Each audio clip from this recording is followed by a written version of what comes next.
Spoiler alert describes itself as a comedy platformer that you play backwards. Its main mechanic is that the game has already been beaten and you're playing it in reverse, undoing everything that was done the first time around. You have to uncollect the coins, unkill the enemies, unjump on the mushrooms, unspit the fireballs, and a few other bits and bobs in order to avoid time paradoxes. To its credit, it does do this well, however, it potentially puts you in the awkward position of having the hardest part of the game first. However, they just skipped that potential backache out and had it progress how a normal game would. For most of the game, there is only one action you can do, and this is jump. This clearly brings over the point that the game was originally on mobiles, if you hadn't already realised this from a general UI and design of the game.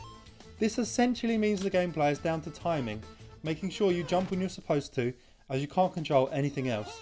Occasionally, you'll get a power up that adds an additional action, for example, catching fireballs or rolling underneath obstacles. The gameplay then is fairly simple, and is actually more of a puzzle game than a platformer, as the main skill is working out what to press and when. As the levels are extremely short, it's not too difficult to do this. The gameplay errs a little on the easy side for my liking. Some of the levels can be fairly imaginative, but for the most part it is fairly run of the mill and quite frankly bland, which betrays the rather quirky aesthetic of the title. Thankfully, the game supports Steam Workshop and has a built-in level editor. This means that the community can hopefully put out some inventive levels that really test your skill and more ingenious than the fairly standard ones the game ships with.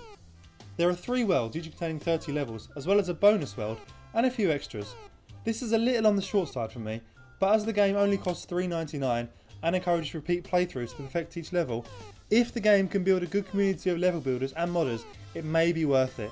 At the moment though, it is an interesting idea wrapped in a standard game that was good on mobile devices but average at best on Steam. It's unlikely to stand out in the market as it is today, but if it can build a cult following and comes down to $1.99, it may be worth your purchase.